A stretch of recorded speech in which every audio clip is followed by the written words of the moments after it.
एक बड़ा सवाल आता है हमारे दुद्धी विधानसभा में कि दुद्धी को जिला बनाओ। ये आज से नहीं, शायद हम 10-15 साल से सुनते आ रहे हैं। और इसके लिए जितने भी सरकार अभी तक आई है, जितने विधायक बने हैं, हरिराम चिरों के समय से हम बात करेंगे कि जब वो थे तो भी वो बात करते थे कि मुझे विधायक बनाओ, हम दुद्धी को जिला बनाएंगे। वो नहीं बने। राम दुलार आए, उसके बाद अभी तो उनकी 2 साल का जो कार्यकाल था, अभी उस पर भी हम बात करेंगे। वो भी अभी तक कुछ इसमें नहीं दिख रहा है। तो जैसे आपके जो हमने मैनिफेस्टो देखा, उसमें भी दुद्धी को जिला बनाओ की बात है। तो आपका एक एंगल, हमने एक छोटी सी वीडियो बाइट आपके मैंने देखा था, आपने मीडिया को बयान में एक दिया था, बोला था आपने। तो मैं उस पे चाहूंगा कि थोड़ा सा विचार अपना क्लियर करें कि किस तरह से आप दुधी को जिला बनाने की बात कर रहे हैं, या किस तरह से देख रहे हैं। मैं समाजवादी पार्टी ज्वाइन करने के पूर्व जो है 96 में मैं ज्वाइन किया। तो ज्वाइनिंग का हमारा नेताजी के साथ शर्त ही था कि हमें जिला मुख्यालय जो आप डिवीज़न कर रहे हैं मिर्ज़ापुर जनपद का, तो एक नया ज़िला आप बना रहे हैं और उसका नामकरण वगैरह जो है उस समय नहीं हुआ था। नया ज़िले का मुख्यालय कहाँ हो, इस पे बहुत दिन तक ये मामला लटका रहा। तो जो हम लोग दुद्धी विधानसभा के लोग हैं, वो इन्हीं लोगों के परेशानियों को देखते हुए और आदिवासियों को परेशानियों को देखते हुए उस समय कांग्रेस पार्टी की सरकार थी। वो तय किया कि इसका डिवीज़न होना चाहिए, जो इतना बड़ा ज़िला है मिर्ज़ापुर ज़िला, और वो इसमें एग्री हो गए। उसके बाद जो है मुख्यालय के लिए विवाद हो गया। कुछ लोग राउतगंज चाहते थे, यहाँ 2 ही विधानसभा था, राउतगंज और दुद्धी। और दुद्धी वाले दुद्धी को चाहते थे, मतलब सोन के इस पार कैमूर के दक्षिण में जिला मांग था। तो हम दुद्धी के चूँकि विधायक थे, तो हमारा परम कर्तव्य था कि हम दुद्धी को ही प्रेफ़र करेंगे और नॉमिनेट करेंगे। तो दुद्धी के लिए हमने आंदोलन छेड़ा कि दुद्धी में होना चाहिए। तो ये तय हुआ कि दुद्धी में कहाँ पे, तो जगह यहाँ पे नहीं है, तो कोई बेलहत्थी कहा, कोई ओबरा और डाला और चोपन का जो ट्रायंगल है, उसके बीच वाला जो जगह है वहाँ बनाया जाए। फिर बेलहत्थी में भी ज़मीन मिल रहा था, उसे बनाया जाए। अंत में पिपरी को हमने प्रपोज़ किया उनको नेताजी को, माननीय मुलायम सिंह यादव जी को। उन्होंने कहा ठीक है, हम पिपरी मुख्यालय देंगे। और 14 जुलाई को हमने ज्वाइन किया। उनका एक भव्य जो है यहाँ मीटिंग करवाया ये रेणुकूट में, और पिपरी में मुख्यालय का शिलान्यास उन्होंने कर दिया, और उसमें डीएम एसपी बैठने भी लग गए थे। साल भर बाद जो है वो बदल गया यहाँ का उनका माननीय मुलायम सिंह नेताजी का कार्यकाल बदल गया। आ गई बहन जी, और बहन जी ने फिर जो है, चूँकि उस समय पॉलिटिकली कि जो सपा के लोग काम किए हैं उसका उल्टा वो लोग करते थे, तो इसको उठा करके राउतगंज ले गए।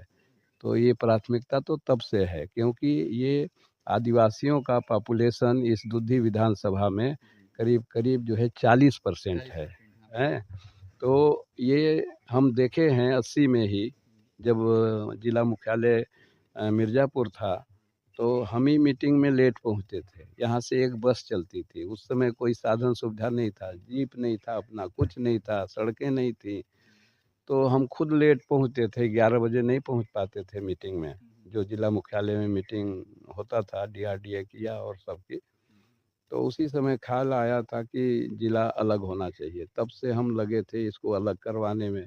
जो भी सरकारें आईं और उनको प्रतिवेदन दिया, यहाँ कई प्रॉब्लम थे। एक तो अनुसूचित जात के जो आदिवासी हैं, उनको उत्तर प्रदेश में अनुसूचित जात के कैटेगरी में रखे थे, जबकि पूरे भारत में हर राज्यों में जो यहाँ के अनुसूचित जनजाति के लोग हैं, गोंड, खरवार, चेरो, बैगा, भुइयाँ, पनका, पठारी, उरांव, धांगा, ये सब जो है झारखंड में, उड़ीसा में, मध्य प्रदेश में, छत्तीसगढ़ में ये जातियाँ पाई जाती हैं। उनको 1950 में ही जनजाति का दर्जा मिल गया था, लेकिन उत्तर प्रदेश में इनको जनजाति का दर्जा नहीं मिला था। इसकी लड़ाई 80 से अनवरत हम लड़ रहे थे। ये 2002 में जाके इनको जनजाति का दर्जा मिला। तो यहाँ एक प्रॉब्लम ये हमें देखने को मिला कि जिस किसी आदिवासी का ज़मीन सेठ, साहूकार, महाजन, बड़े लोग लूटना चाहते थे, एक सिंपली इस्तिगासा या मुकदमा मिर्ज़ापुर में कर देते थे। पहली दफ़ा वो आदिवासी वहाँ जाता और दूसरी दफ़ा छोड़ देता था, नहीं जाता था और अदम पैरी में वो ज़मीन उसके हस्तांतरित हो जाता था। तो इसलिए लगा कि इनको सुलभ न्याय के लिए ज़रूरी है कि इनके बीच जिला मुख्यालय होना चाहिए। और जब देश आज़ाद नहीं हुआ था और उस समय ब्रिटिश पीरियड में ये इलाका साउथ ऑफ कैमूर का रीजन अलग कानून से गवर्न होता था, गंडेविया एक्ट से। दुधी गवर्नमेंट एक्ट से गवर्न होता था। यहाँ यूपी टेनेंसी एक्ट लागू नहीं था, यहाँ के लिए विशेष सुविधा था। 24 पन्ने का वो है, उसमें पार्शली एक्सक्लूडेड एरिया ये घोषित था।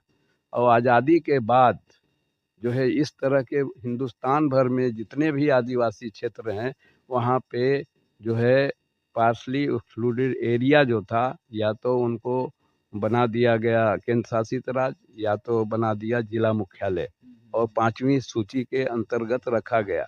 तो ये आदिवासियों को न्याय देने, उनके रहन सहन, कल्चर, परंपरा, रीति रिवाज सब अलग है, तो उनको स्वायत्त शासी अधिकार संविधान में प्रदान है। लेकिन यहाँ क्या हुआ दुधी में कि उस गंडेविया एक्ट का क्या हुआ, यहाँ क्यों नहीं जिला बनाया गया, अलग अलग दर्जा क्यों नहीं दिया गया, यहाँ के आदिवासियों को जो वन संबंधी तमाम छूट था वो सब खत्म हो गया, वो क्यों नहीं, ये एक सवाल है। तो हमारा कहना इसमें हम लड़ रहे हैं, सरकार से मांग है, सरकार से लड़ते हैं। इसलिए जो केंद्र सरकार में सरकारें बनती हैं तो हम इस काम के लिए दल बदलते हैं। तो ये जनता या विपक्षी जो भारतीय जनता पार्टी के लोग हैं वो हमारे ऊपर आरोप लगाते हैं विजय सिंह तो दल बदलू है। लेकिन मैं जानता हूँ, पढ़ा लिखा हूँ, मैं इलाहाबाद यूनिवर्सिटी से ग्रेजुएट हूँ, पढ़ा हूँ, हमारे पास रिकॉर्ड है कि जो केंद्र में जो ये काम है यहाँ का, ये उत्तर प्रदेश सरकार का ज्यूरिसडिक्शन का नहीं है। इसलिए भारत सरकार में जो सरकारें आती हैं वहाँ हमें जाना पड़ता है। तो इसलिए हम गए और ये सरकार अगर इस काम को नहीं करेगी तो हमारे पास तमाम डॉक्यूमेंट्री प्रूफ हैं कि ये जो, हाँ, हम सुप्रीम कोर्ट में जाएंगे। इसलिए सुप्रीम कोर्ट में गरीब आदिवासी जो है नहीं जा सकता। कौन आदिवासी सुप्रीम कोर्ट में लड़ पाएगा, डिस्ट्रिक्ट कोर्ट में लड़ ही नहीं पाता। इसलिए हम चुनाव मैदान में उतरते हैं कि ये काम हमें करना है, लोग वोट दें। हम इसलिए हार जाते हैं कि हमारा समाज जो है अनपढ़ है, वो वो जो है नहीं जान पाता, जागरूकता नहीं है, वो ये नहीं जान पाते कि विजय सिंह क्या कर रहे हैं। और हर गांव में बाजार है, उसमें जो आढ़त हैं उनके छोटे छोटे जो है एजेंट हैं जिनको फड़िया बोलते हैं, वो लोग प्रचार करते हैं 12 महीना कि विजय सिंह ऐसा है, वैसा है, ये है, वो है। तो सीधे साधे आदिवासी हैं, वो उनके बात में झांसा में या शराब का प्रचलन है, शराब वराब पिला पुलू के उनका वोट वोट लेने का काम करते हैं। तो ये बहुत बड़ा समाज है, उसको एक दिन में परिवर्तित नहीं किया जा सकता है।